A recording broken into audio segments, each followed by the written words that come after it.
agak terdengar nggih, Ibu? Nyuwun Sampun, Mbak. sewu. Nggih, baik, Ibu.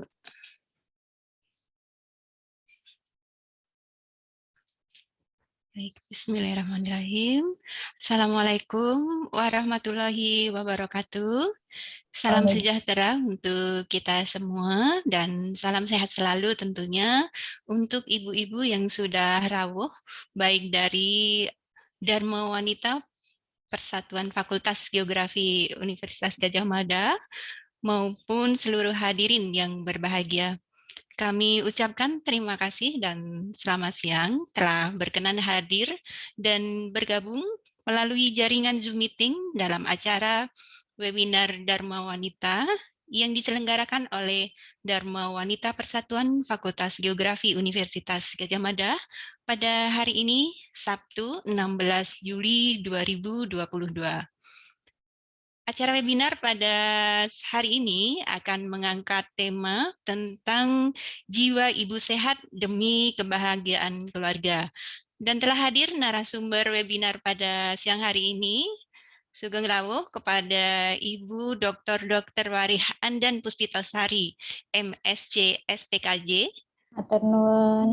Ibu, beliau merupakan dokter spesialis kedokteran jiwa yang berdinas di Rumah Sakit AMC Muhammadiyah Yogyakarta. Dan telah bergabung bersama kita juga Ibu Surani Hasanati SSI MSc yang nanti akan bertindak selaku moderator acara webinar pada siang hari ini. Untuk ibu-ibu hadirin yang berbahagia, demi kelancaran acara kita pada siang hari ini dan semoga dapat berjalan dengan baik tanpa halangan suatu apapun, marilah kita buka bersama dengan membaca basmalah bersama-sama. Bismillahirrahmanirrahim. Baik. Ibu-ibu dan hadirin yang berbahagia, selanjutnya akan kita dengarkan bersama sambutan oleh Ketua Dharma Wanita Persatuan Fakultas Geografi Universitas Gadjah Mada kepada Ibu Nur Anissa Rahmawati STMM. Disilakan. Sumangga Ibu.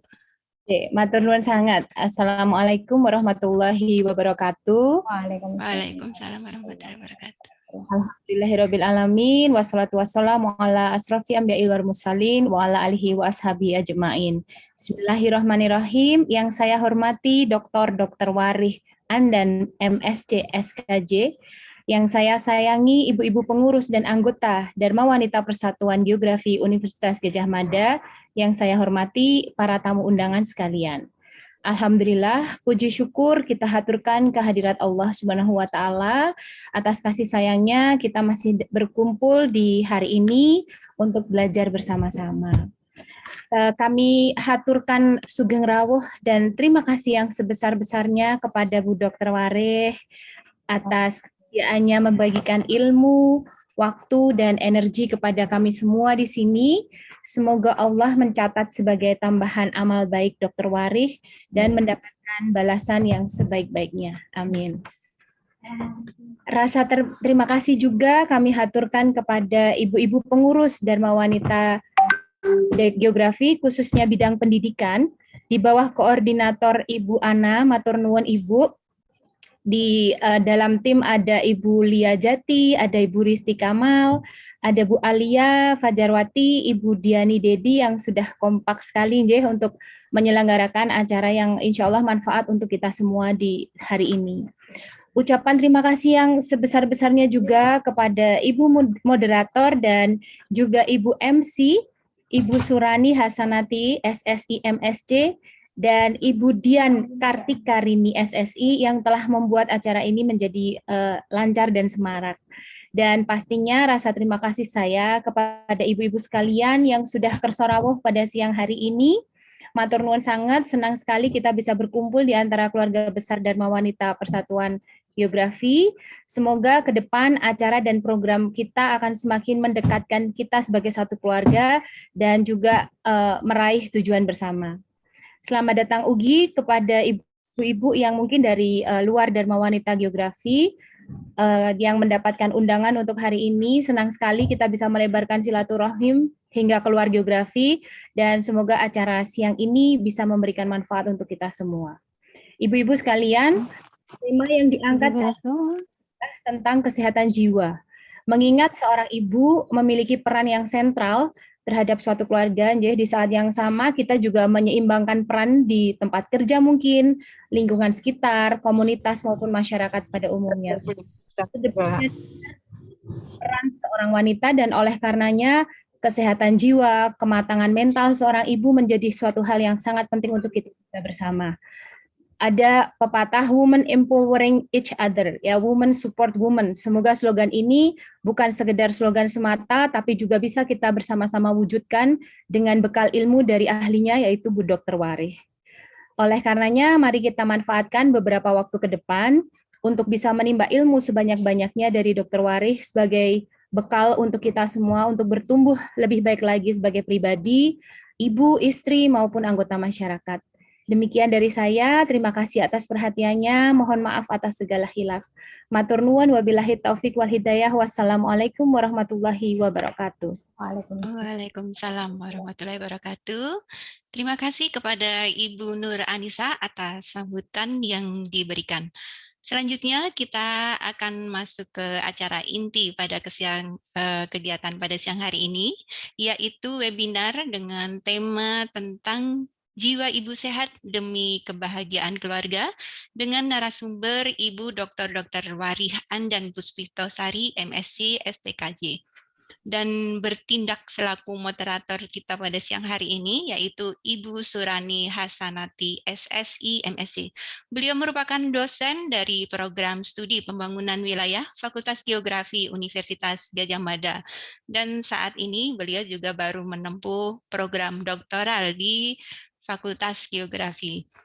Selain itu, beliau juga memiliki kesibukan yang berkaitan dengan kegiatan akademik, yaitu beliau merupakan periset kelompok studi gender dan pembangunan di Fakultas Geografi Universitas Gadjah Mada, dan beliau juga merupakan sekretariat Forum Pimpinan Perguruan Tinggi Bidang Ilmu Geografi dan Pendidikan Geografi Indonesia. Dengan banyaknya kesibukan, dan beliau ini juga merupakan ibu dari 2 orang putra. Baik, Bu Rani,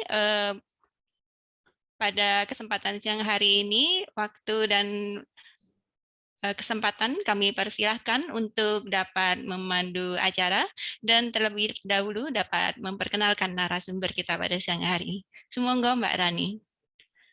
Baik, terima kasih banyak Mbak Tika. Kalau kami mahasiswa S3 Geografi itu menyebut Mbak Tika sebagai ibu kepala sekolah ini. Ya, baik. Ibu Anissa Danang yang saya hormati, Ibu narasumber Dr. Warih Andan Puspitosari, MSc SPKJ, dan ibu-ibu pengurus Dharma Wanita, serta hadirin webinar seluruhnya. Assalamualaikum warahmatullahi wabarakatuh. Terima kasih. Mungkin saya di sini matur nuwun sekali diberikan kesempatan untuk bersama ibu-ibu ini berada di dalam webinar yang bertemakan Jiwa Ibu Sehat Demi Kebahagiaan Keluarga. Ini ya, ini romantis sekali judulnya ya, dan luar biasa sekali ini narasumber kita.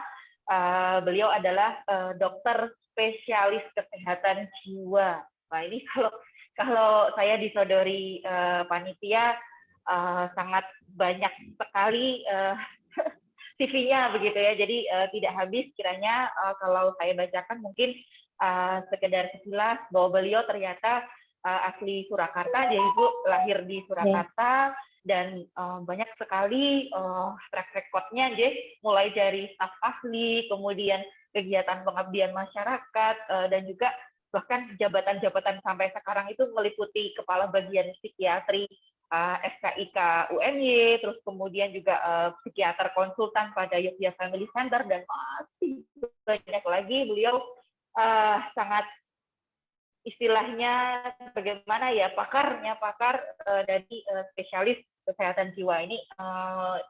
Kita patut meluangkan waktu untuk menyimak ya ini untuk 30 menit ke depan. Kami haturkan kepada Ibu narasumber kita, Ibu Dr. Waris. Saya izin memanggil dengan sebutan Ibu Dokter saja. Monggo Bu Rani. Baik, mungkin demikian Ibu Dr. Waris, kami haturkan selama 30 menit berkenan kiranya untuk memberikan paparan berkaitan dengan jiwa ibu sehat demi kebahagiaan keluarga selama 30 menit ke depan. Semoga matur nuwun. Matur nuwun Mbak Bu Rani yang sudah memperkenalkan dan mengantarkan acara diskusi kita pada siang hari ini. Matur nuwun juga Bu Tika. Assalamualaikum warahmatullahi wabarakatuh. Alhamdulillah, syukur kita panjatkan kehadirat Allah di situasi apapun, nikmatnya tidak pernah terhitung ya, kita bisa mendapatkannya, termasuk pada siang hari ini adalah nikmat kita bisa bersilaturahim dalam kondisi sehat ya, dalam penuh keberkahan. Mudah-mudahan silaturahim kita ini pun sebuah silaturahim yang penuh berkah untuk kita semua. Amin, Allahumma amin. Yang saya hormati Bu Anissa Danang dan ibu-ibu seluruh pengurus Dharma Wanita di Fakultas Geografi UGM. Nah, ini karena saya sama Bu Lia itu sama-sama di pusat studi, kita ada pusat studi gabung ya Bu ya, Gender, Child and Disability. Jadi kalau di UMY itu 3 itu kita jadikan dalam satu pusat studi. Kebetulan saya ketuanya dan Bu Lia ada di salah satu komisi di situ gitu, sehingga Bu Are yuk silaturahim ke Fakultas Geografi. Oh ya yuk, senang sekali gitu nggih. Sehingga alhamdulillah pada siang hari ini matur nuwun sekali saya sudah diberikan kesempatan ya untuk bersilaturahim bersama ibu-ibu sekalian. Untuk tema hari ini ya tentang kesehatan mental ibu, mungkin kalau kita bicara secara keseluruhan apa kriteria sehat mental memang banyak ya, tetapi salah satu orang sehat mental itu adalah rasa bahagia gitu, sehingga mungkin saya pilih satu ya untuk kita diskusi siang ini adalah bagaimana menjadi ibu yang bahagia gitu. Karena sumber kebahagiaan keluarga itu bisa berawal dari kebahagiaan seorang ibu. Kita tuh sebagai ibu tuh ya kadang-kadang sampai ada ya sampai kita bilang pokoknya ibu tuh jangan sampai sakit gitu ya Bu ya. Kayaknya Bapak Ibu mungkin kita ketika kemarin COVID ya, ketika isoman serumah gitu ya Bu ya. Yang lain bubuk manis gitu, podo-podo isoman gitu ya. Tapi yang si Mbok ini ya enggak duduk manis ya, ngeteri yang sana ngeteri air hangat sama air putih minyak kayu putih untuk disedot-sedot ya. Yang sini nyon apa, ngumpulin cucian dan sebagainya gitu ya.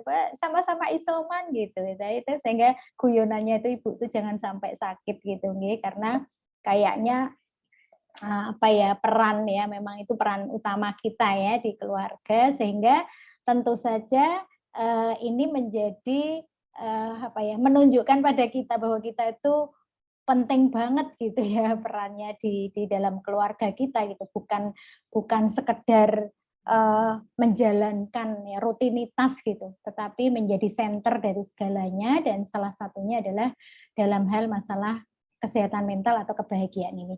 Saya nderek izin share screen. Apakah saya sampun sudah nggih?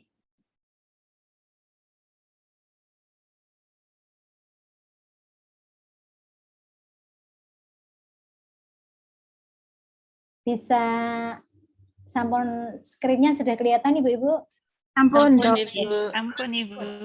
Sampun Ibu. Nanti kalau misalnya tidak bisa pindah slide, saya diingatkan ya. Kadang-kadang kalau slideshow itu Siap, kok nggak Ibu. mau pindah. Siap. Jadi mungkin sebagai perkenalan juga ya Bu, tambahan juga saya dianugerahi 4 orang putra putri gitu ya Bu. Jadi saya kira kita berada di kondisi yang sama gitu, harus ke kantor, harus di rumah ya, harus mendampingi anak-anak gitu, 2 laki-laki dan 2 perempuan.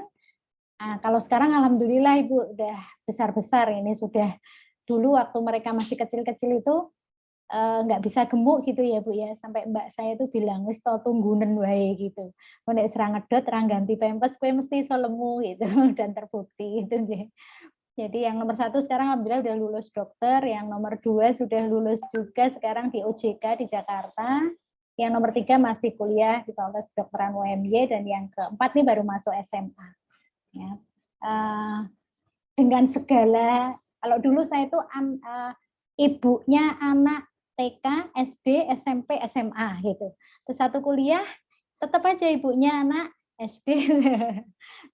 Sekarang sudah alhamdulillah sudah besar-besar, jadi sudah. Nah, saya selalu mengingatkan ya kepada para ibu muda gitu. Saya sering beberapa kali punya klien itu ibu yang sudah sangat stres dengan putranya yang masih kecil-kecil gitu ya. Kalau saya ke anak-anak itu saya ingatkan, waktu tuh cepet banget berlalu gitu ya. Nikmati, pokoknya nikmati gitu. Dulu kita itu baru pakai kudung aja udah dieneng-eneng ya Bu ya. Oh, mau kemana mama, mau kemana itu, derek. Sekarang itu kita udah berkerudung rapi, udah siap mau berangkat aja, ditanya nggak ada yang mau derek Bu. Kalau dulu heboh rumahnya kotor terus, sekarang sepi nih, pada di mana, asik dengan laptopnya di kamar semua gitu ya. Rasanya setiap tahapan tuh berlalu begitu cepat gitu ya. Kita itu digondel-gondelin gendong tuh juga hanya seberapa saat sih gitu ya. Kita gendong tuh hanya sekian, kita menyusui hanya sekian, tuh rasanya cepat banget gitu. Sehingga memang kunci bahagia ini menjadi penting ya. Di setiap tahapan itu selalu ada tantangan gitu ya Bu, ketika kita di masa anak-anak balita ya. Kalau balita itu kan kayaknya kita kotak obat itu jadi fokus gitu ya Bu ya. Yang anget lah, yang inilah yang jadi ada tahapan-tahapan, di setiap tahapan itu ada yang akan membuat kita itu aduh ada ini. Tapi betapa cepatnya ya selalu semua itu berlalu, dan betapa ruginya ketika setiap tahapan itu tidak kita bisa nikmati dengan kebahagiaan gitu. Karena akan lewat begitu saja ya. Nah, sehingga bagaimana kebahagiaan ini bisa kita ciptakan ya di setiap tahapan kita membersamai keluarga. Apapun pilihan kita ya, barangkali ada sebagian ibu yang memang memilih double peran ya di rumah dan di kantor itu. Ada ibu yang memilih untuk ada di perannya difokuskan di keluarga saja sehingga tidak keluar, itu adalah pilihan. Tetapi apapun pilihan kita, maka syaratnya adalah harus bahagia dengan pilihan itu gitu ya, sehingga tidak ada yang lebih baik, semua baik, tapi kebahagiaan itulah yang harusnya menjadi syarat utama ya ketika kita mendampingi keluarga. Nah, mengapa ibu harus bahagia gitu, Ibu? Alasan yang membuat kenapa sih kita harus bahagia gitu. Itu kalau kita mengenal sekarang ada teori mirror neuron gitu nih, cermin dari saraf. Jadi ternyata saraf kita itu bercermin kan, kalau sel saraf kita sudah nggak tumbuh ya Bu, tapi jaring-jaring antar sel saraf atau kita menyebut dengan sinaps ya, antar satu sel dengan yang sel yang lain itu kan ada sinapsnya, ada penghubungnya, ada jaring-jaringnya. Nah itu yang berkembang terus ya di usia berapapun kita dengan pengalaman-pengalaman kita. Nah ternyata ketika kemudian anak mencontoh, suami dan istri saling meniru ya, itu tuh bukan sekedar meniru secara perilaku. Jadi, oh ibunya kalau minum seperti itu, anak mencontoh. Ternyata yang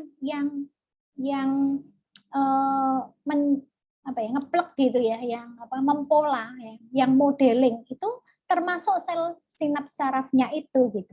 Sehingga kemudian memahamkan kita bahwa mulakno gitu ya. Kadang kita tuh kadang ya terheran-heran sendiri ya Bu. ngamatin anak-anak tidur saja, gaya tidurnya persis banget sama papahnya misalnya. Ayahnya tidurnya gitu, padahal siapa yang pernah ngajari gaya tidur? Nggak ada gitu, nggak ada. Atau sifat ya, sifat-sifat tertentu gitu. Kok so ngeplek banget, padahal kita nggak pernah memberitahu, oh seperti ini ayah, seperti ini ibu. Tapi itulah yang mirroring yang ada di dalam keluarga. Jadi kalau dulu suami istri itu kalau sudah jodoh jadi mirip gitu ya Bu ya. Itu bukan mirip wajahnya ya Bu. Tidak sekedar dalam konteks mirip wajah. Kalau wajah itu ya tergantung ya nek etniknya beda banget ya orang mirip-mirip. Oh, jangan-jangan bukan jodoh itu mboten ya. Tapi kemiripan itu misalnya pergeseran dari selera ya. Kemudian kecenderungan dan sebagainya. Itu tuh yang saling bercermin gitu. Jadi pasangan itu kalau saling sayang, saling cinta, saling menghormati, mereka akan saling bercermin. Ya, sehingga karena mereka saling kagum ya. Yang suami mengagumi istrinya, yang istri mengagumi suaminya, maka mereka akan saling bercermin dan semakin dekat gitu. Nah, tapi kalau nggak puas terus sama pasangannya ya nggak bercermin ya Bu ya. Jangan sampai malah memodeling yang lain gitu. Jadi ibu itu menjadi cermin keluarga, bahkan tanpa kita sadari ya. Selera, kemudian cara kita mengatasi masalah itu pun dicermin oleh anak itu ya. Jadi kalau misalnya anak itu emosian ya, mudah cemas, atau kalau ada masalah teriak-teriak, mungkin kita juga harus introspeksi gitu. Barangkali jangan-jangan nih ada cermin dari kita atau dari yang lainnya gitu, sehingga kadang-kadang kita wes tuwa apa berubah gitu tuh. Motivasi berubahnya rendah, tapi begitu kita ingat bahwa kita tuh cermin gitu. Jadi kalau kita tidak termotivasi berubah lebih baik, itu sama dengan membawa keluarga kita pada sesuatu yang tidak lebih baik gitu. Sehingga ini menjadi alasan kenapa saya harus bahagia, karena kebahagiaan ini akan tercermin ya, akan dirasakan juga oleh seluruh anggota keluarga kita gitu ya. Nah kemudian yang kedua, anak-anak ini adalah peniru yang ulung gitu ya. Kalau ibu-ibu kagungan lipstik mungkin hampir semua sudah pernah merasakan bagaimana lipstik itu patah-patah gara-gara mereka pakai. Kenapa? Karena mereka lihat, kok mama cantik banget ya kalau pakai itu gitu ya. Dia lihat gitu dan pengen dia lakukan. Nah, yang alat cukurnya anak saya ya Bu ya. Waktu masih balita itu sampai berdarah-darah gitu ininya pipinya gitu, gara-gara dia lihat ayahnya nyukur jenggot dan dia niru gitu ya. Jadi nggak ada yang nyuruh, nggak ada yang ngasih tahu, tapi dia modeling, meniru gitu. Nah, sehingga tidak hanya pada perilaku-perilaku yang kasat mata, tetapi rasa, ya, cara berpikir, cara berespon, rasa itu pun dimodeling oleh anak-anak, dirasakan oleh anak-anak. Nah, sehingga kalau kita menyadari betul betapa besarnya ya itu akan berdampak pada keluarga kita, tentu kemudian kita berpikir kenapa kita tidak berusaha ya untuk menghadirkan ya rasa bahagia itu selalu di dalam diri kita. Slide-nya sakit bergerak ya Bu? Sakit Dok. Ampun. Ya. Kalau kita bicara tentang bahagia, itu tidak lepas dari biologi tubuh kita, Ibu. Jadi kalau dulu mungkin kita belajar tentang anatomi, biologi gitu ya, biologi manusia ketika masih SMA dan sebagainya ya. Tubuh kita itu organ utama ya, komando dari semua tubuh kita itu kan otak, ya. Otak itulah yang mengatur bagaimana kita berpikir, berperasaan, berperilaku, mengatur seluruh sistem hormon di dalam tubuh kita gitu. Nah, di dalam otak itu ada tersedia yang kita sebut dengan hormon bahagia, hormon cinta. Ya, jadi orang sering menyebut dia dengan hormon bahagia, hormon cinta. Ya, ada dopamin, oksitosin, endorfin, serotonin gitu. Nah, ketika hormon-hormon ini diproduksi, maka ibu itu akan dipenuhi oleh rasa bahagia. sayang. Jadi orang nggak bisa sayang itu juga ada problem biologi gitu, ada ketidakseimbangan neurotransmitter atau zat di dalam otak itu, sehingga yang ada cuma benci, marah, nggak bisa muncul rasa sayang gitu.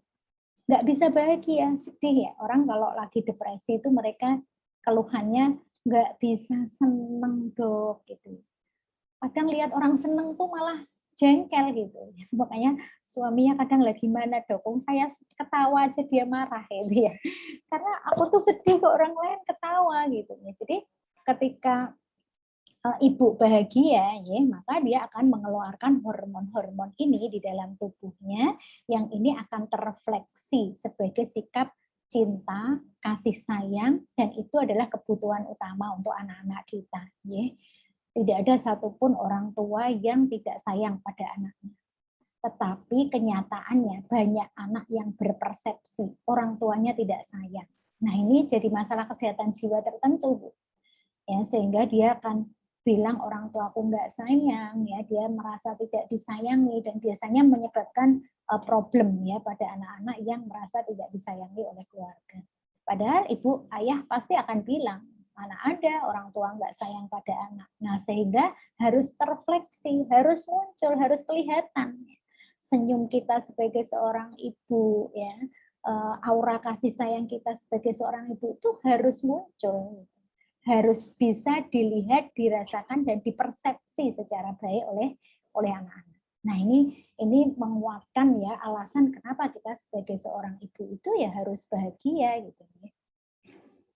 Nah ada istilah unconditioning happiness gitu ya, bahagia tanpa syarat. Ada orang bilang bahagia itu pilihan gitu. Orang itu bebas memilih mau bahagia atau tidak bahagia. Nah, kita memilih bahagia tanpa syarat. Bahagia walaupun, ya, saya bahagia walaupun anak-anak masih kecil. Saya bahagia walaupun, ya, saya ingat dulu anak-anak kecil itu kan ya Bu, motor satu itu depan belakang taleni lendang gitu ya. Ya itu kan sekarang kalau lihat ibu-ibu goncengin putra dua balita gitu tuh miris gitu ya. Aduh, pengen nek ngantuk piye gitu. Padahal dieling-eling, oh biar aku ya ngono kuwi gitu ya. Jadi ya enggak, kebahagiaannya di situ ya, bisa membersamai mereka gitu. Saya bahagia walaupun mereka masih kecil. Saya bahagia walaupun tugas kantor wah akreditasi ya Bu ya. Semuanya saya tuh sering dapat klien yang tertrigger ketika akreditasi ya. Teman-teman di puskesmas dikejar akreditasi ya, teman-teman di kampus dan sebagainya gitu ya. Kalau semua yang kita hadapi itu menjadi penghalang kita bahagia, ya kita nggak akan pernah bahagia gitu. Jadi saya bahagia walaupun suami saya begini, saya bahagia walaupun anak saya begini, walaupun masih jauh banget ya untuk sampai ke sana. Saya bahagia walaupun masih S3 belum lulus-lulus gitu ya. Pokoknya bahagia gitu ya. Perjuangan ya Bu ya. Anaknya hampir kesedak Bu. Anaknya sekolah, ibunya sekolah gitu ya. Rasanya tapi ya nggak boleh menjadi penghalang kita untuk bahagia gitu. Jadi jangan bahagia jika. Kalau bahagia jika itu terlalu banyak syarat, kita nggak bahagia-bahagia. Saya bahagia kalau udah lulus S3, saya bahagia kalau anak-anak udah mandiri, saya bahagia kalau suami saya begini, saya bahagia kalau keluarga saya begini. Aduh lah, kapan kita mau bahagia gitu nih? Sehingga kita pilih bahagia walaupun apapun ya yang kita hadapi ya pilihan kita adalah bahagia. Ya sama-sama tetap harus menghadapi, sama-sama kita harus jalani ya. Tadi malam saya dapat klien ya Bu ya. Jadi beliau itu sudah 2 kali ini saya dapat pasien atau klien tuh yang stres setelah naik jabatan, yang orang lain itu sangat, karena eselon ya, orang lain tuh sangat berharap posisi itu, tetapi beliau itu begitu diangkat ya jadi pejabat itu tuh yang terjadi justru nggak bahagia, stres gitu dengan pekerjaan yang banyak, padahal dihindari nggak bisa gitu. Apakah ada pilihan ibu tidak mundur dari jabatan itu tuh nggak ada pilihan, nggak bisa dok, terlalu rumit gitu untuk boleh mundur, dan itu kan kalau seperti itu kadang nggak, mending kita ya Bu, kalau di fakultas itu kan kadang ada ditanya, ada negonya gitu ya. Ada kalau di birokrasi tertentu itu kan tiba-tiba gitu, baru kemarin tahu kalau dia ternyata dinaikkan jabatan ini dan sebagainya dan sebagainya. Saya membayangkan juga ya Allah beratnya. Dan ketika ditanya ada nggak pilihan untuk saya, nggak, dulu itu nggak ada pilihan gitu ya, nggak bisa milih kayak gitu Dok. Nah, sehingga kalau seperti itu kemudian kita berpikir tidak lagi perlu membahas kenapa saya di sini, bagaimana supaya tidak di sini gitu. Tetapi bagaimana di sini saya bisa bahagia gitu. Jadi memilih untuk bahagia walaupun bukan bahagia jika. Nah, sekarang apa ya tipsnya gitu ya. Mungkin kita saling sharing nih ya Bu ya. Barangkali ibu-ibu juga kagungan tips yang jauh lebih praktis dan sebagainya, nanti kita bisa diskusi ya. Satu konsep ya Ibu ya yang seringkali kita rasakan ya, konsep here dan now ini. Sekarang dan di sini. Ibu-ibu itu kan saking multitasking, itu kadang-kadang nggak bisa menikmati here and now ini. Tubuhnya di mana, pikirannya di mana. Rapat di kantor, ingat di rumah anaknya belum pulang sekolah ya, belum dijemput. Di rumah ingat, aduh kerjaan kantor belum selesai gitu. Dulu waktu saya anak-anak masih kecil kan saya sering pergi ya Bu ya, pergi kadang-kadang ada tugas di luar. Satu ketika di kamar itu dan saya memang orang model salah satu yang saya akui itu juga jangan ditiru gitu ya Bu ya, model yang pencemas gitu. Aduh jangan ini. Jadi semua kayaknya pengen under control gitu. Semua harus tak cek gitu. Akhirnya saya sendiri yang nggak sehat Bu. Saya pernah sakit di 2017 itu dan saya menyadari betul ini salah satu dampak dari saya yang nggak bisa santai, nggak bisa rileks. Jadi waktu saya sering WA-an sama suami, hampir setiap berapa jam WA itu sampai teman saya itu bilang gini, Bu, orang itu WA intensif dengan pasangan itu biasanya dua kondisi. Satu lagi seneng-senengnya manten anyar pacaran, dua padu gitu ya. Sedangkan ki ora manten anyar, ora padu kok WA-an terus. Kenapa kontrol? Udah maaf belum? Udah dijemput belum? Dan sebagainya. Nah, ini menunjukkan ketegangan kita pasti tinggi. Di dalam konsep here and now ini, bagaimana kita bisa menikmati apa yang kita sedang lakukan saat ini di sini. Gitu. Ketika kita sedang bersama anak-anak, ya fokus. Toh kita nggak bisa menjangkau pekerjaan kantor, walaupun numpuknya sebesar apa. Gitu. Publikasi deh, revisi publikasinya belum diedit ya, dan sebagainya. Tapi kita sedang bersama anak-anak. Apa dengan kita berpikir itu kemudian edit kita itu selesai, enggak juga gitu. Sehingga kita harus ibarat kalau kita itu punya 10 karung gitu yang harus kita angkat itu, kita enggak bisa mengangkat bareng-bareng. Kita harus pilih. Kalau saya sedang mengangkat karung satu, enggak usah pikirkan karung lain. Nanti ada saatnya karung satu ini kita letakkan dan kita angkat karung yang kedua gitu. Makanya ada satu cerita gitu ya, ada seorang buruh gitu ya, yang bosnya itu sampai heran, orang ini hidupnya susah, tapi kok tiap hari tampak bahagia, menikmati pekerjaannya, dan baik gitu ya. Satu ketika diikutilah si buruhnya ini sampai rumahnya gitu, diikuti gitu. Terus dia lihat kok ketika sebelum masuk rumah ya, sebelum dia masuk rumah itu dia mampir dulu ke pohon yang banyak dahan-dahannya. Terus dia tuh seolah-olah nyentel-nyentel kayak gitu. Terus baru kemudian dia masuk rumah. Langsung disambut oleh anak dan istrinya dengan bahagia gitu. Ketika bosnya itu bertanya, penasaran gitu ya, keesokan harinya bertanya, sebenarnya apa yang kamu lakukan? Saya sedang nyentelkan masalah-masalah yang dibawa dari luar itu gitu. Jadi diletakkan dulu di situ karung-karung kerjaan yang belum selesai, konflik dengan teman dan sebagainya, perbedaan pendapat dan sebagainya itu dicentelkan di luar rumah. Sehingga dia masuk itu memang sedang gotong karung yang ada di rumah itu, sehingga dia menikmati betul ya, karena ketika bersama keluarga pikiran kita ke pekerjaan pun tidak akan membuat pekerjaan kita selesai. Jadi kita malah menjadi lebih berat. Nah, ini kalau kita di jiwa, di psikiatri itu ada konsep mindfulness gitu. Di dalam pelatihan mindfulness itu bahkan Bu, kita diajarkan bagaimana ketika kita kan sering minum itu kayak apa ya? Terus orang menikmati gitu ya, minum terus lari gitu. Nah, kalau di dalam mindfulness tuh bahkan ya ketika minum pun kita bagaimana menikmati, ya fokus minum gitu. Air ini mengalir melewati tenggorokan, seger. Bayangkan ada orang yang nggak bisa minum karena ada masalah di tenggorokannya misalnya. Ya, ketika kita sedang memasak, ada loh orang yang pengen banget masak dan tidak bisa. Sehingga kita nikmati betul masa itu. Ya, sambil ya Allah mudah-mudahan ini keberkahan nih, masak segini membuat anakku soleh dan sebagainya. Jadi menikmati ini kunci kita merasakan bahagia. Jadi tidak merengut ya, merengut. Kalau masak tapi merengut gitu, alah iki rung rampung sudah ini ya. Jadi akhirnya aktivitas tuh nggak bisa dinikmati. Padahal ditinggal juga nggak bisa. Mending kalau kita nggak bisa menikmati tapi bisa kita tinggal. Ya udahlah, tinggal aja. Nggak bisa, semua itu harus kita lakukan gitu.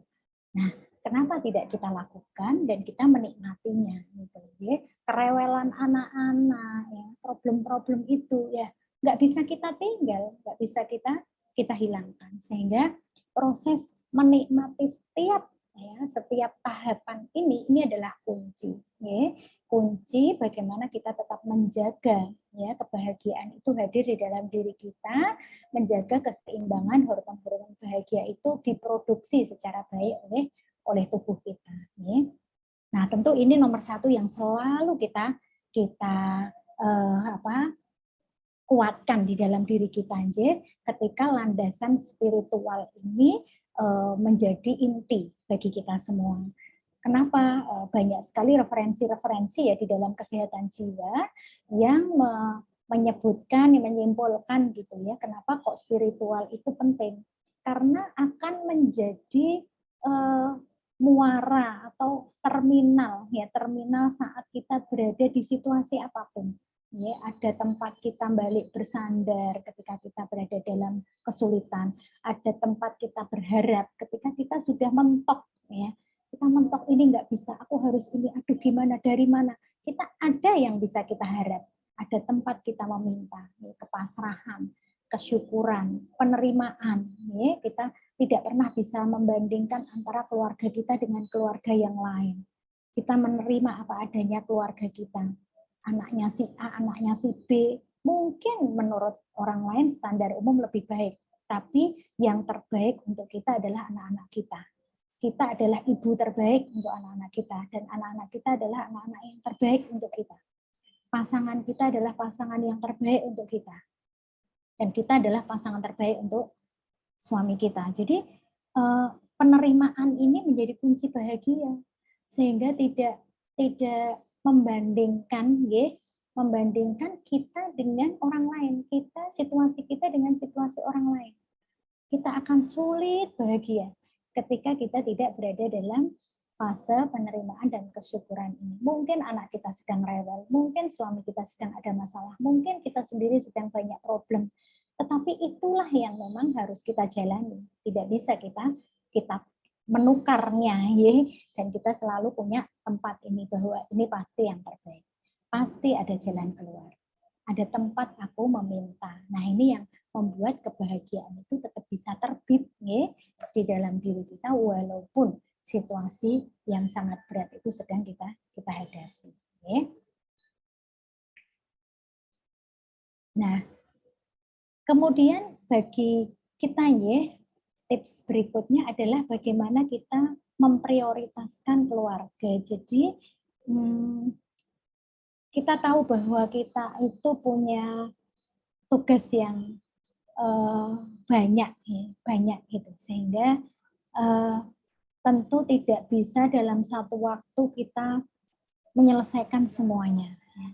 Tetapi kita tahu bahwa keluarga ini menjadi prioritas untuk kita. Nah, sehingga kita tidak didera rasa bersalah, rasa tidak nyaman. rasa bersalah, rasa tidak nyaman itu kunci ketidakbahagiaan seorang ibu. Jadi kalau seorang ibu itu dipenuhi dengan rasa bersalah, maka dia nggak akan bisa bahagia. Gitu. Ya, sehingga untuk menghindari itu selalu kita jaga, ya, prioritas. Nah, kalau namanya prioritas, tentu kita harus memilih, ya. Tentu ada yang harus kita pilih. Nah, di saat yang kita bisa memilih, tentu akan lebih mudah. Satu, ketika kita akan ketemu sesuatu yang kita nggak bisa memilih, ya, tetapi kita tetap harus menyadari bahwa prioritas kita adalah keluarga. Ini nomor satu, ya. Kalau saya sering mengingatkan para remaja, nih, remaja itu kan senangnya dengan peer group-nya, ya.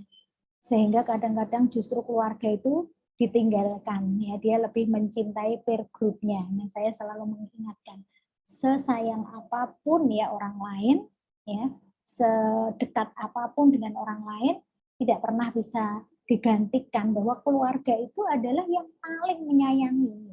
Ada apa-apa kembalinya pasti akan kepada keluarga. Jadi ketika kita berprestasi sehebat apapun di luar, ya, maka prestasi utama kita adalah ketika kita bisa membersamai keluarga kita dalam kondisi yang baik, ya. Tentu saja sekali lagi baiknya itu tidak sama antara satu dengan yang lain.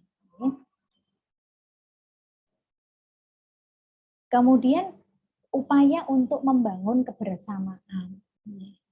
Saya merasakan betul, ya, tidak mudah. Ketika anak-anak masih kecil, membangun kebersamaan itu lebih mudah.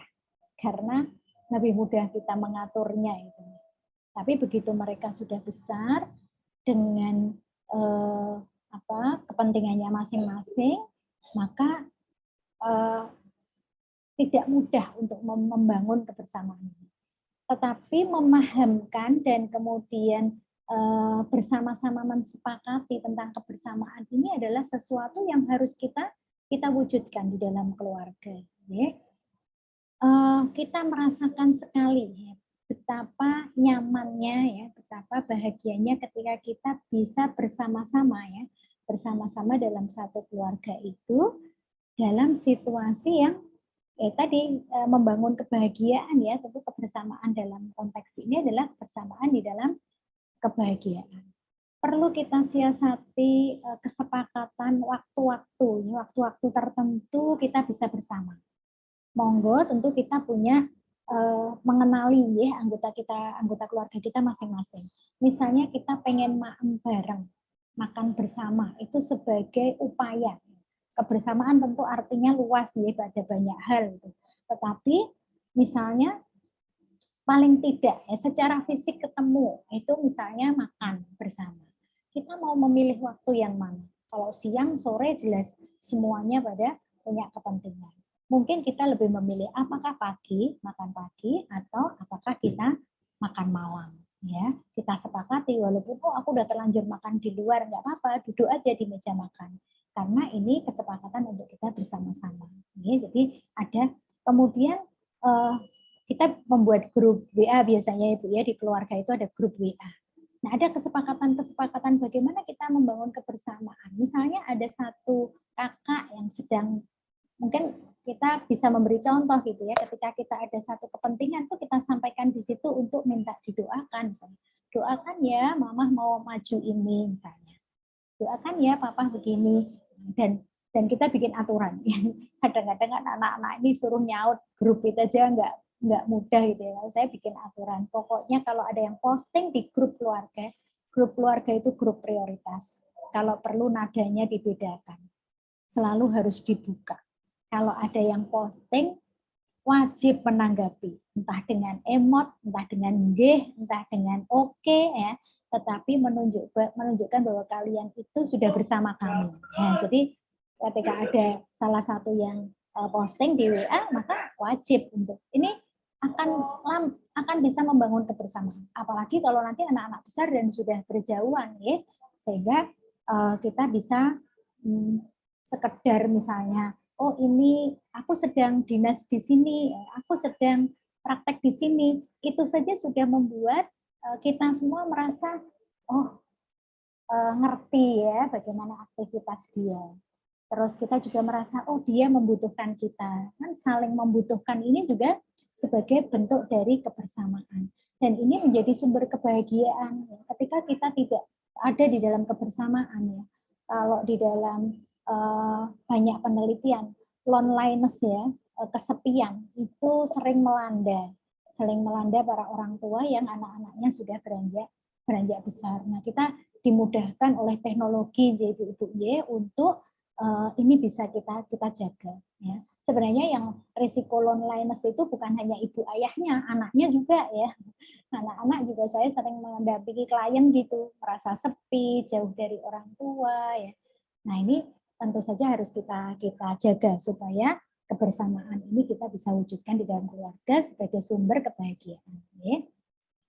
Menciptakan kenyamanan ini juga sumber kebahagiaan kita. Jadi menghindari teriakan ya. Usahakan di rumah tidak ada teriakan gitu. Kecuali balitanya masih bermain, tertawa dan sebagainya ya. Konteks teriakan di sini adalah konteks marah ya, emosi-emosi yang negatif gitu. Kita nggak bisa menghindari konflik, tetapi kita tentu keluarga bisa dengan kita saling memahami, kita bisa memilih manajemen konflik yang baik ya. Jadi misalnya kita tahu si anak kita ini kalau diam berarti dia sedang ada masalah gitu. Sehingga kita bisa tahu harus bersikap bagaimana. Oh, suami saya kalau pulang kondisinya begitu berarti sedang ada hal yang dirasa nggak nyaman. Dan dia biasanya kalau ditanya justru nggak nyaman. Dia lebih nyaman didiamkan. Tapi yang lain mungkin enggak. Oh, kalau dia didiamkan merasa tidak diperhatikan. Nah, dia harus ditanya. Kadang-kadang kita bisa menanyakan pada mereka apa yang mereka harapkan ketika di situasi itu. Tadi sore saya juga dapat klien gitu ya. Dia bilang dia nggak suka dengan mamah yang selalu menanyakan, kok nggak lulus enggak, bisa enggak gitu ya. Ini anak FK gitu. Terus lalu apa yang kamu inginkan? Apa kamu ingin mamah tidak menanyakan itu? Terus dia bilang, tapi kalau mamah nggak tanya, aku juga berpikir, kok mamah nggak peduli? Oke, berarti kalau seperti itu, apa yang kamu harapkan ketika kamu berada di situasi yang nggak nyaman itu, supaya mamah itu paham dan bisa melakukan ya seperti yang kamu harapkan. Itu kadang memang disepakati ya Bu ya. Kalau kita bisa mengenali tanpa harus ngobrol tuh, oh si ini kalau marah begini dan sebagainya, tentu kalau salah satu kita dari marah, kita marah, mending diam yang selainnya gitu. Kalau aku didiamin tambah marah, karena berarti dia nggak peduli. Itu kan masing-masing keluarga kita kan berbeda-beda gitu ya, dan itulah yang harus kita kenali sehingga di situasi apapun, walaupun salah satu sedang ada problem, konflik, kenyamanan itu tetap bisa dirasakan di rumah itu, sehingga tidak menghindari ketidaknyamanan itu, kemudian anggota keluarga itu menjadi tidak betah di rumah. Gitu. Barusan tadi pagi saya juga dapat klien yang dia sebenarnya depresi berat dan harus pulang menurut saya, ya harus didampingi ayah ibunya, tapi dia nggak mau karena dia di rumah itu nggak ada kenyamanan. Gitu. Dia lebih senang menyendiri di dalam kosnya, padahal dia sudah beberapa kali self harm gitu ya. Menyayat-nyayat tangannya dan sebagainya. Nah, tapi ayah ibunya datang pun dia nggak mau diajak pulang, padahal libur ini. Mahasiswa kan pas libur ini, libur semesteran, tapi nggak mau pulang. Kenapa? Karena dia nggak bisa merasakan kenyamanan itu di dalam rumahnya. Nah, betapa sedihnya ya ibu ketika menghadapi situasi ini. Anak nggak bisa merasakan kebahagiaan, orang tua juga tidak bisa merasakan kebahagiaan gitu. Nah, ini tentu akan menghambat kebahagiaan di keluarga kita. Yang berikutnya adalah kita kembali ke healthy lifestyle ya Ibu. Kadang kita kalau mikir pola hidup sehat tuh hanya berpikir menghindari jantung, menghindari obes gitu. Tidak ya. Kita pola hidup sehat itu adalah sumber kebahagiaan. Kenapa? Karena tadi kita punya serotonin, kita punya dopamin, kita punya oksitosin yang itu dipicu oleh pola hidup sehat. Ya, kalau dilihat dari gaya ya makan ya, banyak penelitian sekarang yang menghubungkan makan dengan kesehatan jiwa Bu. Jadi makanan-makanan tinggi gula, tinggi karbo ternyata nggak bagus untuk kesehatan jiwa. Jadi monggo untuk bukan no karbo, no sugar ya, bukan no, tapi low. Jadi kita lebih memperbanyak sayur, buah, serat. Itu sudah banyak penelitian-penelitian yang menunjukkan hubungan antara makanan-makanan itu dengan kesehatan jiwa, dengan depresi, dengan cemas. Gitu. Kemudian olahraga rutin. Nah, olahraga rutin ini ibu-ibu sering berdalih, oh wes nyapu, wes ngumbai gitu ya. Itu bukan olahraga. Olahraga itu terukur dan teratur. Dan kita nikmati ya, monggo yang suka, yang bisanya jalan-jalan, yang renang-renang, yang senam-senam gitu. Tapi bukan aktivitas sehari-hari itu disebut sebagai olahraga bukan ya. Istirahat cukup ini juga kunci, dan manajemen stres. Jadi ketika kita stres nanti ada di bawah ya, kita harus mengakui gitu bahwa oh aku kayaknya lagi kayak tadi pagi juga saya punya klien ya Bu ya, putranya itu cantik banget gitu ya, masih balita, lucu gitu. Itu sering diciweli gitu. Jadi saya sama koas-koas, ya Allah, anak lucunya kayak gitu kok diciweli gitu ya, dicubit-cubit gitu. Kata ya ibunya itu mengenali, saya memang sudah mengenali Dok, kayaknya saya memang udah butuh dibantu gitu. Saya harus keluar dari situasi ini, saya stres. Beliau juga bekerja ya dengan konflik yang luar biasa di kantornya gitu. Nah, kalau pulang yang kena dampak putrinya ini gitu. Nah, alhamdulillah dia ngenali gitu, ada sesuatu yang nggak beres nih ya. Terus dia udah berusaha, saya sebenarnya udah lama pengen ke psikiater, tapi saya coba dulu atasi sendiri. Tapi tetap nggak bisa, sehingga mengenali dirinya ketika dia butuh bantuan, dan kemudian dia datang untuk mengatasi itu. Jadi kita bukan manusia yang bebas dari stres gitu ya Bu ya. Jadi ada kalanya kita tetap stres dengan situasi-situasi itu, tetapi kita mengenali saat kita turun, wah aku udah sesuatu nih, terus aku harus melakukan apa kalau seperti ini, itu kita juga kenali. Kalau aku sudah melakukan itu kok tetap belum bisa, maka aku harus mencari pertolongan. Itu adalah kunci supaya kita tetap terjaga bahagia. Tips yang berikutnya, ibu-ibu ya, kita kayaknya sering itu me time itu kan miliknya orang yang gimana gitu ya. Tidak nih, kita semua mestinya punya me time ini untuk punya menyelipkan waktu, menyamankan diri sendiri. Kita mengambil setengah jam waktu untuk membahagiakan diri kita, tetapi nanti kebahagiaan itu bisa kelempar ke seluruh keluarga. Dibandingkan kita nggak ngambil sama sekali waktu, tetapi yang kelempar ke keluarga itu hal-hal yang membuat situasi tidak bahagia untuk mereka. Dan ini bisa disepakati ya ibu-ibu ya. Nah, jadi misalnya kita suka berkebun, maka kita bisa mensepakati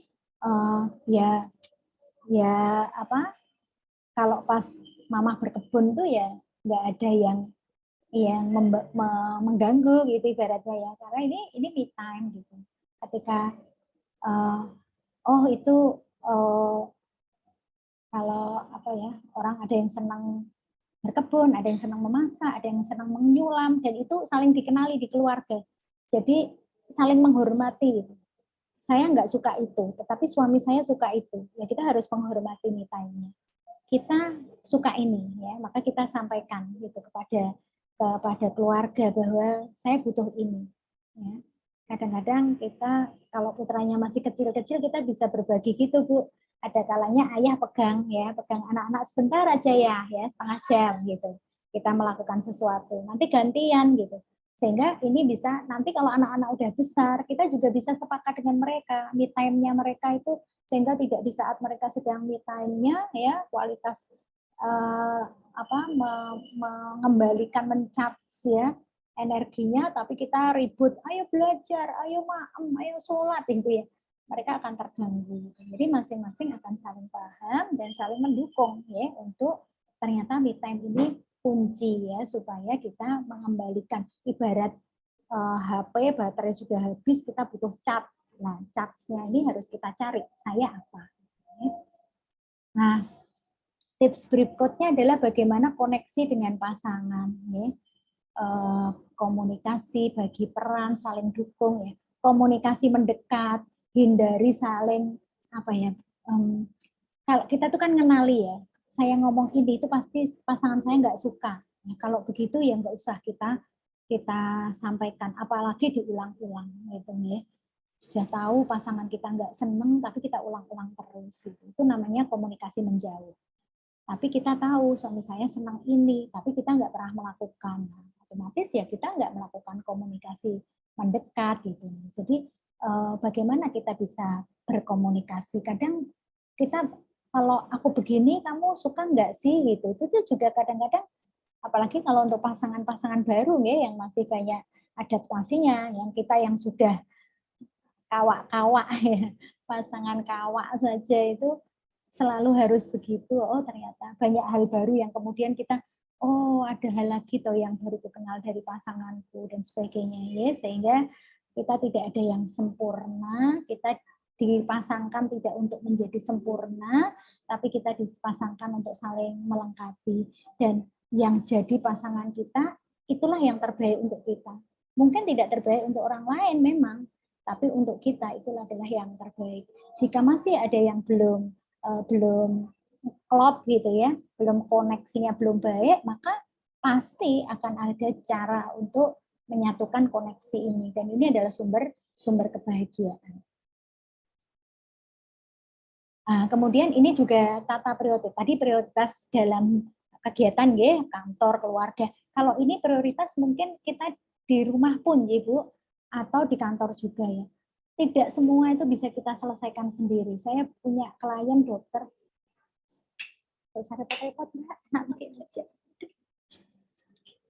Ya, saya punya klien dokter yang dia itu idealis banget. Baju anaknya nggak boleh dicuci yang lain. Makanan anaknya harus dia yang ini ya, harus dia yang masak gitu dan sebagainya. Akhirnya dia stres sendiri gitu dengan tugas-tugas itu gitu. Nah, kita harus pilih mana yang bisa didelegasikan. Ya, mana yang memang harus dia. Kalau mendampingi anak kan nggak bisa didelegasikan. Tapi laundry ya mungkin ya masak itu bisa didelegasikan gitu. Nah, kalau terkait dengan nanti gimana keuangannya, nah itu akan jadi bahan diskusi lagi gitu ya, mana yang bisa didelegasikan, bagaimana manajemennya dan sebagainya, karena bisa jadi sumber stres ya. Oh cucian numpuk, belum masak, jemput sekolah apa ya, belum lagi pekerja kalau yang di kantor ya, pekerjaan kantor dan sebagainya. Nah tentu kita harus menata ya, kekuatan kita terbatas, tidak semua bisa kita lakukan sendiri, sehingga mana yang harus kita bagi, entah dengan pasangan ya, entah dengan orang lain ya, orang di luar kita, maka kita harus menata supaya tidak menjadi sumber stres buat kita dan kita tetap bisa melakukan semuanya itu dengan bahagia. Kunci yang berikutnya yang sering membuat kebahagiaan kita hilang adalah kesulitan kita memaafkan orang lain. Entah itu pasangan kita, entah anak-anak kita, entah orang di luar kita, di luar keluarga kita. Padahal bisa jadi, saya juga habis dapat klien juga ya, dia bilang gini, dia nangis gitu, betapa nggak adilnya gitu. Karena saya, jadi dia korban pelecehan seksual, saya yang dilecehkan, itu terpuruk, kuliah nggak bisa, nilainya jeblok, gagal remedi nggak lulus semua, karena sangat tertekan itu. Sementara orang yang melakukan itu ya, itu dengan santainya dia tetap aktif di organisasi, dia tetap berprestasi dan sebagainya. Sehingga akhirnya dia justru makin jatuh. Nah, memang memaafkan itu bukan berarti kita senang diperlakukan begitu atau kita membiarkan orang lain menyakiti kita, tidak. Tetapi berdamai dengan itu. Ya. Saya juga banyak punya klien itu yang ketika suaminya pernah melakukan satu kesalahan gitu, ya, dan itu sangat membuatnya dendam sehingga kadang-kadang hanya melihat perilaku tertentu dari suaminya saja sudah. Nah, ini juga menjadi pengganggu kebahagiaan. Ya, jadi kenapa kita sangat dianjurkan untuk memaafkan, karena sebenarnya memaafkan itu bukan untuk kebahagiaan orang lain, tapi memaafkan ini akan menjadi sumber kebahagiaan kita sendiri. Ya. Nah, saya kira itu ya ibu-ibu sekalian, bukan sesuatu yang baru sebenarnya ya, pasti ini sehari-hari sudah sangat lekat dengan kita gitu ya, tetapi dengan kita coba untuk diskusikan kembali, mudah-mudahan menjadi saling sharing, berbagi di antara kita, ibu-ibu gabungan tips-tips yang lebih efektif gitu, sehingga menjaga kebahagiaan kita sebagai kunci dari kebahagiaan keluarga itu akan lebih mudah kita wujudkan. Barangkali menika ibu-ibu nggih, kalau banyak kurang dan salahnya saya mohon maaf. Monggo kalau dilanjut dengan saling sharing ya, dan kita bisa berdiskusi bersama. Matur nuwun, sekali lagi mohon maaf atas kekurangan. Assalamualaikum warahmatullahi wabarakatuh. Waalaikumsalam warahmatullahi wabarakatuh. Terima kasih banyak Ibu Dokter. Ini luar biasa sekali kalau saya mendengarkan Ibu Dokter tadi tuh, saya ini kan 34 tahun Bu. Jadi berumah tangga itu sudah 13 tahun lebih dan 9 tahun mengalami masa long distance relationship. Jadi dengan 2 anak laki-laki, yang paling kecil itu sekarang kelas 4 dan yang besar itu kelas 6. Nah, ini tentu proses perubahan dari pandemi yang serba online tadinya. Terus kemudian sekarang dipaksa offline, situasinya itu berubah. Jadi treatment-treatment yang sebelum-sebelumnya itu saya sangat merasakan tidak sama dengan sebelumnya, termasuk yang kecil ini ternyata setelah ketemu dengan sekolah itu eksplorasinya itu ada. Jadi ini juga masih di sekolah, ini mohon doanya karena si kecil mewakili Kota Yogyakarta untuk tingkat provinsi ini, jadi seringkali saya itu merasa bersalah karena tidak bisa memenuhi semuanya. Ini moderator banyak belajar, banyak ya Ibu tadi juga memaparkan bahwasanya justru rasa bersalah ini yang menjadi kunci ketidakbahagiaan. Ketika misalnya suami itu ada di rumah, saya merasa harus memaksa suami, ayo kita pergi goes gitu. Jadi saya melakukan perjalanan goes terjauh itu dari Jogja ke tempat Ibu di Surakarta. Oh, hebat ya. Gunung Sepikul itu Bu, arah Wonogiri itu. Pulangnya capek naik Tramex begitu. Jadi ada satu waktu yang memang rasanya saya harus memiliki itu dengan suami, mengingat juga saya dengan suami itu terpaut 10 tahun Ibu. Jadi ada rasa-rasanya itu saya harus banyak itu beradaptasi. Terima kasih sekali lagi, ini Ibu mengingatkan tips-tips bahagia. Baik, ini di chat kita sudah mendapatkan 2 pertanyaan Ibu Dokter. Jadi ada Ibu Kamal dan Ibu Danang. Nah, kalau dari Ibu Kamal ini, bagaimana cara mengatasi dan menahan emosi menghadapi tipe anak yang perfeksionis dalam hal kegalauannya menentukan pilihan di segala hal, baik itu di sekolah ataupun mungkin di pribadi yang lainnya begitu ya. Nah, ini dari Ibu Kamal dulu. Semoga Ibu Dokter. Matur nuwun Bu Kamal tentang menghadapi anak-anak perfect. Sebenarnya perfeksionis itu kan bagus anak-anak perfect itu rapi ya. Nah, cuma tadi kita selalu harus ingat bahwa ketika salah satu resiko atau hal negatif dari anak perfect ini sulit untuk sulit menerima orang lain apa adanya, karena dia menstandar orang lain itu seperti dirinya gitu. Nah, sehingga di dalam perjalanannya nanti akan muncul tuh konflik-konflik. Dia jadi mudah menyepelekan orang, dia menjadi tidak suka dengan orang lain karena nggak sama dan sebagainya. Nah, sehingga kita tidak akan bisa mengubah anak perfect menjadi tidak perfect, enggak, karena itu tipe kepribadian. Tetapi kita bisa menjaganya supaya perfectnya itu tidak mengganggu dirinya maupun orang lain. Nah, ini yang mungkin karena kadang anak perfect itu jadi prioritasnya juga agak kacau, nggih. Misalnya dia seragamnya basah, ya. Padahal hari itu harus pakai seragam itu. Daripada berangkat sekolah tidak pakai seragam, kadang dia lebih memilih tidak berangkat sekolah, gitu. Karena dia harus rapi tuh, sesuai aturan. Nah, itu. Terus kalau ada orang lain temannya melanggar aturan, marahnya luar biasa. Nah, sehingga dalam konteks ini Ibu, kalau memang ini terasa memang sudah mulai ada dampak-dampak, ada baiknya memang sudah mulai diajak dialog. Gitu. Itu bagus, tapi gitu ya. Dan mungkin kalau pada saat dia sudah di situasi yang dia sedang milih atau sedang menentukan pilihan yang sesaat, ya kita mungkin kadang-kadang udah ikutin aja dulu gitu. Nah nanti setelah selesai, ya sudah selesai gitu, kemudian ada waktu di luar itu dia kondisinya baik, luang, baru kita ajak bicara. Kemarin ketika ada begini-begini, Mama lihat kamu begini dan kamu ini. Apa yang jadi dia menurutmu itu mengganggu enggak? Kadang-kadang kalau masih sangat perfect dia bilang enggak mengganggu gitu. Nah dari situ kita berdialog ya bahwa ada hal yang diajari juga anak perfect itu untuk plan A, plan B, plan C. Karena saya juga punya banyak klien yang nggak diterima di FK, stres gitu ya. Karena dia nggak punya plan B, plan C. Dia merasa pinter, sudah berusaha semaksimal mungkin, begitu nggak diterima.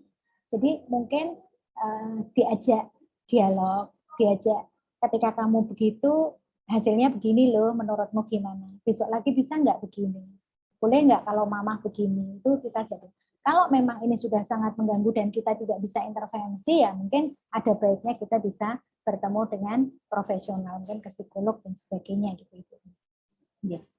Mungkin itu ya untuk yang pertanyaan pertama.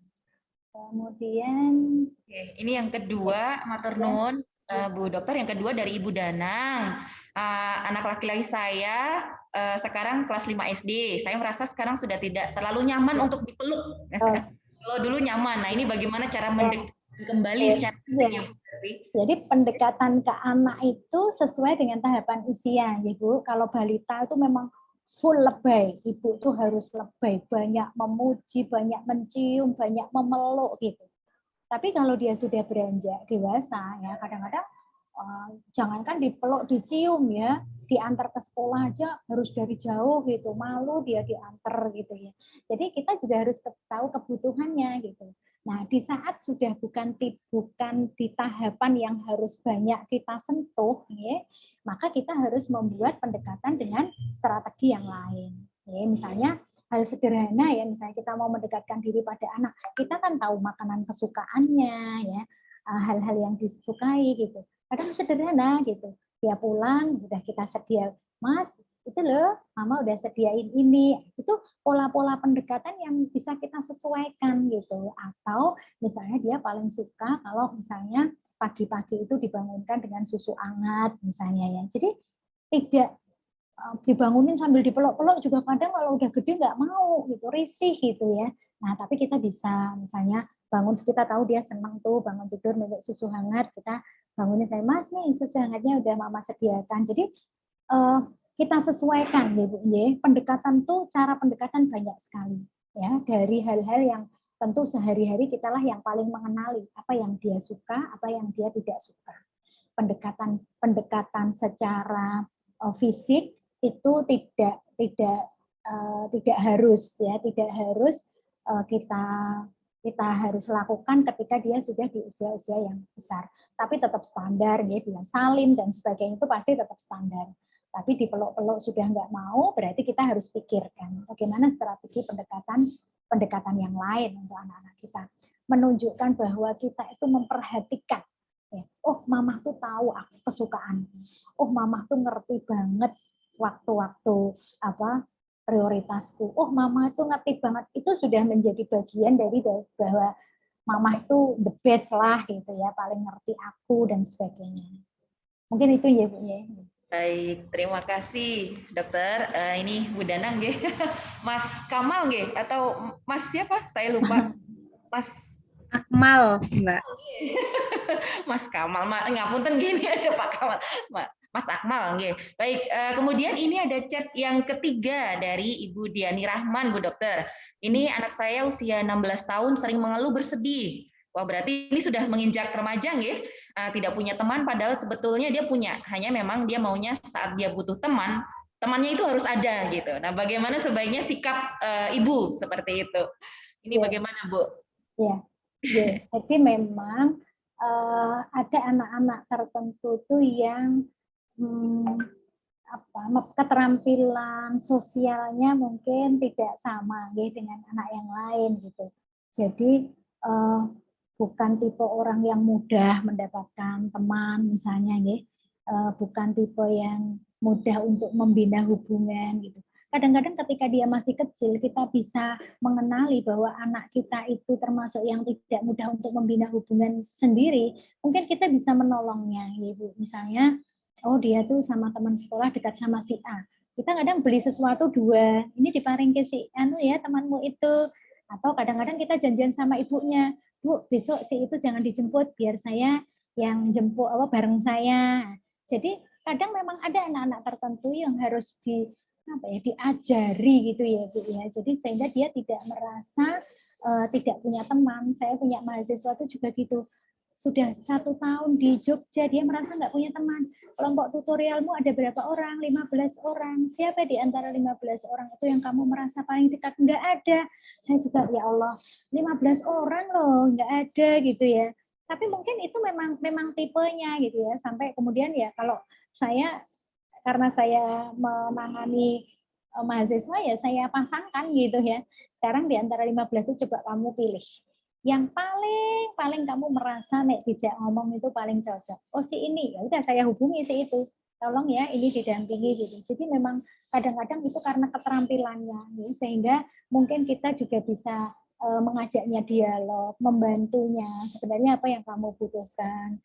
Siapa teman yang kamu merasa nyaman ya, siapa apa yang kamu harapkan, yang kamu rasakan gitu, supaya kita juga tahu sisi mana yang harus kita bantu. Jadi memang betul Bu, ada anak tuh yang nggak usah dibantu, wes koncone ning ndi ya, lagi ketemu pisan aja udah pinter banget. Tapi memang tidak semua. Tapi semua kan bisa dikembangkan. Tapi mungkin dia masih di fase-fase butuh bantuan gitu ya, supaya dia ketika sambil kita ajari juga kan, misalnya kamu merasa sedih itu kan tidak selalu harus punya teman. Jadi tapi ada kok cara lain. Nah, itu kita juga bisa mengajarkan cara-cara lain supaya dia tidak selalu mengharapkan orang lain. Kadang-kadang ada cara ya, kita sedih, kita ke kebun nyirami misalnya ya. Kita punya juga cara yang kita enggak dengan orang lain, tapi kita juga bisa mengatasi itu. Barangkali itu ya, Bu. Baik, matur nuwun Bu Dokter. Ini ada lagi chat dari Ibu Bahtiar ini. Bagaimana cara meningkatkan rasa percaya diri ibu dalam mendampingi tumbuh kembang anak-anak begitu? Karena kadang mungkin takut salah dan setiap fasenya itu kan berbeda ya Bu ya. Seperti tadi, tahu-tahu di tahun udah beda gitu. Bagaimana ini Bu Dokter? Iya, kita menyadari sekali ya. Suami saya aja sering bilang gitu, didik anak sekarang ki angel yo, ono ilmu parenting jebul malah angel gitu. Nek aku biyen nek ra salat subuh karo bapak langsung diciwel melayu ning masjid gitu ya. Sekarang nggak boleh kayak gitu kan. Jadi tentu kita modalnya Ibu nomor 1 adalah kekuatan doa. Doa Ibu itu kekuatan utama. Nomor 1 adalah kekuatan doa. Kita mohon terus kepada Allah supaya kita diberikan bimbingan terus di dalam mendampingi anak-anak kita. 1. Yang kedua, kita mencari Ibu. Kalau tidak ada sekolah untuk ibu gitu, khusus tidak ada ijazahnya gitu, tapi kita terus akan berkembang. Sekarang kita dimudahkan dengan teknologi, kita bisa mengikuti semua sesi-sesi parenting itu dimanapun kita mau. Nah, kemudian mengaplikasikan, dan tidak ada manusia yang tidak salah. Bahkan anak-anak pun harus tahu bahwa ibunya bisa salah. Makanya kita kan dianjurkan untuk mudah meminta maaf juga kalau salah. Tidak, ibu itu bukan bebas dari rasa salah itu. Ibu itu bukan serba benar, tidak. Kita juga bisa salah, sehingga ketika kemudian kita melakukan yang salah ya, kita tahu, begitu kita tahu ya, kalau kita perlu meminta maaf, kita meminta maaf. Kalau kita kemudian harus memperbaiki, ya kita harus perbaiki gitu. Jadi tentu kita melakukan yang kita tahu itu pasti yang terbaik yang kita tahu. Kalau kemudian kita tahu lagi yang lebih baik, tentu kita juga akan merubahnya. Jadi insya Allah tidak ada yang salah mutlak dan kita nggak berani melakukan gitu ya Bu ya, tetapi akan terus berkembang. Kalau saya melakukan itu kemarin, ya itulah yang terbaik menurut saya kemarin. Ternyata kok ada yang lebih baik. Nah, saya akan mengoreksi dengan yang lebih baik lagi gitu ya. Kita terus mencari. Saya kira itu ya Bu ya. Baik, terima kasih Bu Dokter. Ini sebenarnya termasuk tadi ya salah satu tips bahagia itu yang proses menikmati setiap tahapan, Betul. Nah, kalau di geografi ini kita memiliki kunci prinsip geografi, Bu. Salah satunya itu adalah the present is the key to the past. Nah, mungkin ini kurang lebih seperti itu ya, setiap tahapan itu sebenarnya saling terkait ya.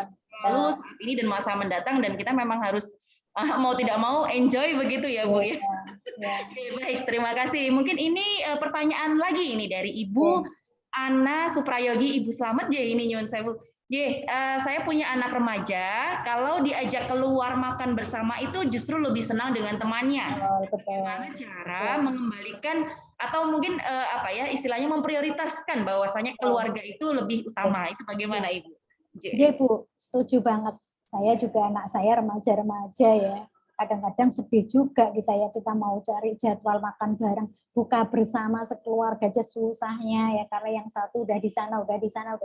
Tapi kita bisa membuat satu forum diskusi gitu ya. Ada waktu-waktu khusus yang kita sepakati gitu, bahwa kamu boleh dengan teman ini, tapi kita juga punya waktu yang khusus untuk keluarga. Jadi disepakati gitu. Kapan sih kita makan bareng sekeluarga? Oh, di saat ada yang ulang tahun. Jadi bukan berarti kita mengagung-agungkan ulang tahun ya, tetapi biasanya itu memang momen yang paling bisa kita pakai alasan gitu. Oh, kalau ada yang ulang tahun berarti kita nggak ada ampun. Pokoknya semua urusan dengan orang lain, dengan teman itu bisa kita nomor 2-kan karena sudah kita sepakati gitu. Terus atau momen, tapi kalau anak didadak-dadak gitu memang mereka nggak suka. Tiba-tiba kita, yuk kita makan bareng. Loh, emangnya aku nggak punya urusan lain gitu kan ya. Kalau anaknya udah besar loh, kecuali kalau anak-anak kecil. Jadi kalau yang spontan-spontan itu kita ya harus lapang dada. Pengen makan keluar ya sama ayah gitu. Dek, ikut dek, enggak aku ini. Oh ya wis lah, lapang dada wong dadak kok gitu. Tapi kalau yang kita rencanakan ya pokoknya besok hari Ahad kita lo ya gitu. Kayak kalau saya sekarang ya itu yang nomor 1 praktek ya, saya lihat jadwal praktekmu sebulan ini gitu ya. Ya di sini kamu harus kosong loh, kita mau makan bareng gitu. Jadi kalau disepakati, dibicarakan apa sih pentingnya makan bareng itu. Bahkan kita bisa membuat kesepakatan selama makan bareng no HP. Ya. Ngapain kita makan bareng tapi semua sibuk dengan HP-nya ya. Begitu kita keluar rumah bareng mau makan bareng maka HP ada di tas. Ya. Kalau ada hal yang sangat penting harus tunjukkan nih. Aku ditelepon, misalnya saya ini maaf ya ada telepon dari rumah sakit nih. Nah, jadi harus ngangkat. Nah, itu mereka tahu bahwa itu bukan sedang main HP gitu misalnya. Jadi ada kesepakatan. Jadi sakit Bu. Kalau udah besar kita bisa bikin kesepakatan kapan kita makan bareng, ya kapan dengan temannya. Oh nonton bareng itu tuh bisa. Jadi anak-anak memang nggak suka. Biasanya kalau udah gede itu nggak suka diatur menurut mereka. Nah sehingga supaya kita tidak terkesan harus ibu, harus bapak gitu, ya kita perbanyak untuk membuat kesepakatan. Kapan nih kita mau makan bareng? Kapan nih kita mau jalan-jalan bareng dan sebagainya. Dan kalau mereka terlibat, biasanya saya tempat makan saya suruh mereka giliran gitu. Bulan ini yang menentukan tempat makan siapa? Ada di antara 4 anak itu yang bendahara. Jadi sudah saya transfer ke dia yang bayar. Jadi dia yang akan protes kalau adiknya pesennya makan terlalu mahal misalnya. Kamu tuh budgetnya habis nih gitu. Karena dia yang lihat, yang tahu isi rekeningnya itu gitu ya. Jadi mereka akan bisa saling. Ya, jadi seperti itu mungkin guys salah satu.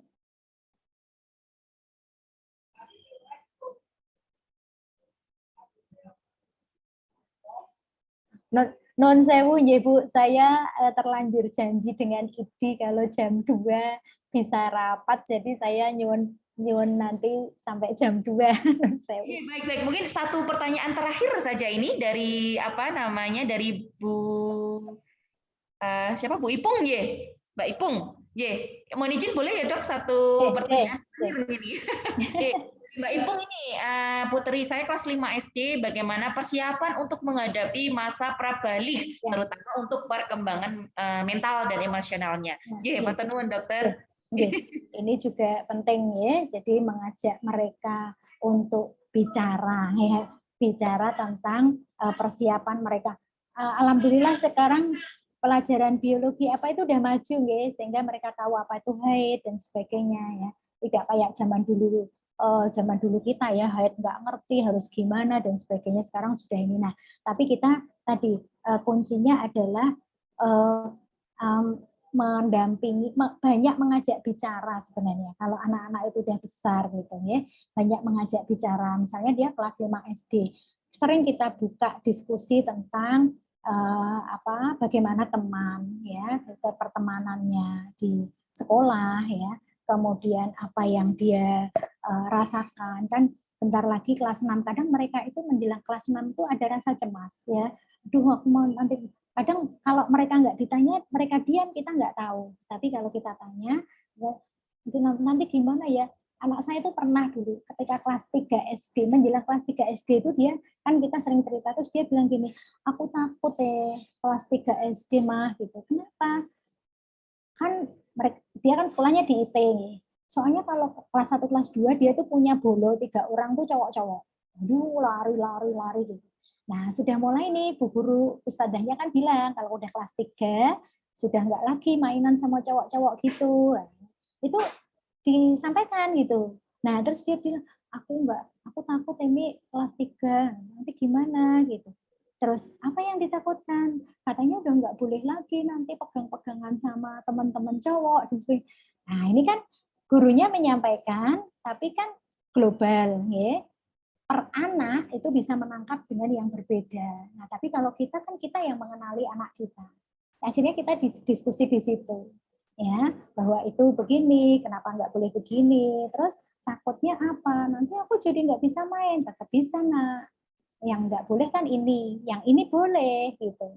Terus mau kelas 5 juga gitu. Aku takut nanti kalau berdarah, kalau men itu gimana ya? Jadi dengan kita dialog, dengan kita diskusi itu kita tahu apa yang dia pikir, apa yang dia belum siap, apa yang sudah dia siap gitu. Dan kita bisa, kalau kita merasa nggak mampu untuk mendampingi, aduh, mama juga bingung ya kalau gitu nak, coba ya besok kita tanya, ya misalnya ke dokter atau ke psikolog atau mama aja ya besok untuk tanya gimana bagian atau ke ustazah gitu, supaya dia oh iya sebenarnya tidak ada yang harus ditakuti, oh semuanya juga ngalami gitu. Tapi dengan dialog, kalau kita alah ngapain takut, semua orang juga ngalami, nah itu tuh anak juga ya nyatanya aku takut kok gitu, walaupun yang lain nggak takut lah aku takut gitu ya. Jadi kita nggak boleh menyamaratakan ya satu anak dengan yang lain, karena yang ada di pikiran mereka, apa yang dirasakan itu bisa berbeda-beda. Dan disitulah kesempatan kita justru untuk membantu untuk dia tidak cemas, tidak takut, dan dia siap dengan proses dewasanya itu. Baik, terima kasih. Intinya partnership ya Bu ya di antara family. Baik, terima kasih sekali lagi. Terima kasih yang banyak kepada narasumber kita Ibu Dr. Wari Andan Puspitosari MSc SPKJ atas pemaparan dan respon diskusi yang luar biasa ini tentang jiwa ibu sehat demi kebahagiaan keluarga. Dan terima kasih juga pertanyaan menarik dari ibu-ibu Dharma Wanita. Saya ini karena juga Bu Dokter akan berkegiatan, mungkin sebaiknya saya undur diri. Terima kasih banyak atas kesempatan sebagai moderator, dan mohon maaf lahir batin atas segala kekurangan. Saya kembalikan kepada Mbak Kepala Sekolah, ini Ibu MC. Terima kasih. Wassalamualaikum warahmatullahi wabarakatuh. Waalaikumsalam warahmatullahi wabarakatuh. Ya, terima kasih kepada Ibu Dr. Wari dan Mbak Rani atas kesempatan sharing ilmu, kemudian pengetahuan dan juga pengalaman yang sangat luar biasa. Barangkali karena keterbatasan waktu, acara selanjutnya mungkin secara simbolis akan disampaikan penyerahan sertifikat kepada narasumber kita, Ibu Dr. Wari Andan Puspitosari MSc SPK, oleh Ketua Dharma Wanita Persatuan Fakultas Geografi. Kepada Ibu Nur Anissa Rahmawati STMM, kami persilakan. Matur sembah nuwun sangat. Oh, sudah di-share ya. Matur nuwun sangat Mbak Tika, Bu Dr. Ware, nyuwun mohon izin untuk bisa menyerahkan sertifikat. Sebenarnya ini hanya sekedar tanda bahwa dan ini tidak sebanding ya dengan ilmu yang Ibu berikan kepada kami semua. Doa dari kami semua, keluarga besar Dharma Wanita Persatuan, Fakultas Geografi, semua ilmu, energi, waktu yang sudah Ibu berikan kepada kami, diberikan balasan yang sebaik-baiknya dari Allah Subhanahu wa taala. Monggo Ibu. Matur nuwun Bu Anissa Danang dan semua ibu-ibu ya atas kesempatan kita bersilaturahim dan berdiskusi ini. Mudah-mudahan berkah dan mohon maaf lah ya kalau ada hal-hal yang kurang berkenan. Amin. Aku sangat sebelumnya badhe nyuwun wektu 1 menit untuk bisa foto bersama nggih Ibu. Nggih, monggo. Mbak Tika. Nggih, ya. Baik, mohon izin pada ibu-ibu yang sudah bergabung untuk bisa mengaktifkan video dan kamera. Kita akan berfoto bersama, nggih. Baik. Hitungan ketiga nih, 1, pose terbaik nih ibu-ibu. 1, 2, 3. 1 kali lagi. 1, 2, 3. Nggih. Monggo Ibu Nisa, sampun nggih.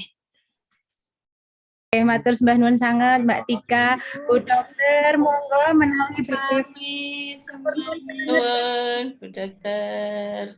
Assalamualaikum warahmatullahi wabarakatuh. Waalaikumsalam warahmatullahi wabarakatuh. Saya pamit. Nggih, Ibu. Nggih.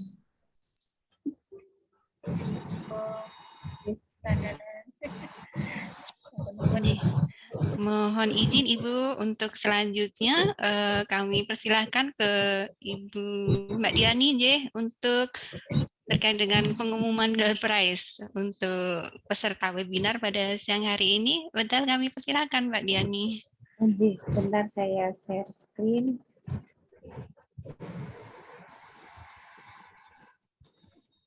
Baik, ibu-ibu, ini kita undi untuk door prize-nya. Saya acak dulu. Lalu kita putar.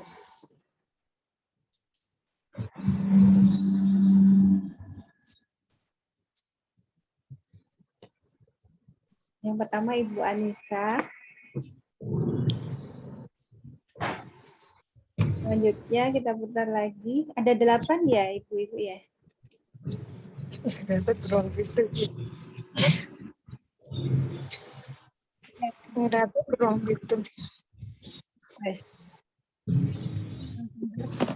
Dua Ibu Rani.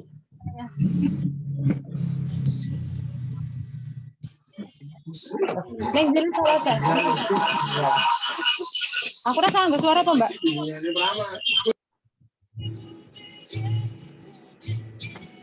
Aduh ini nama saya keluar nggak apa-apa ini. Baik, kemudian selanjutnya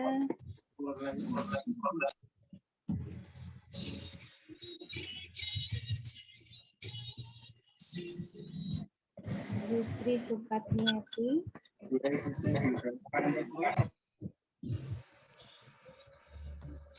Di tadi udah berapa ya ibu-ibu? 4 ya Mbak nggih, kalau tidak keliru. Ibu-ibu.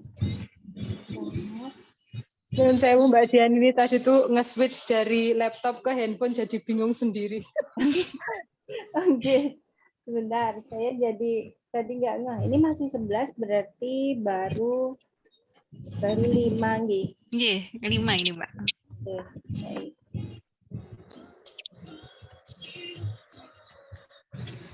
Selanjutnya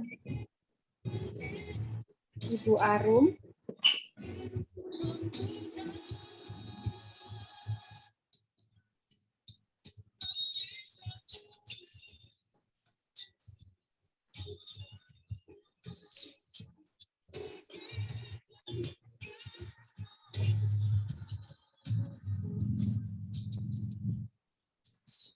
Ibu Tias Rosyadi. Satu lagi terakhir.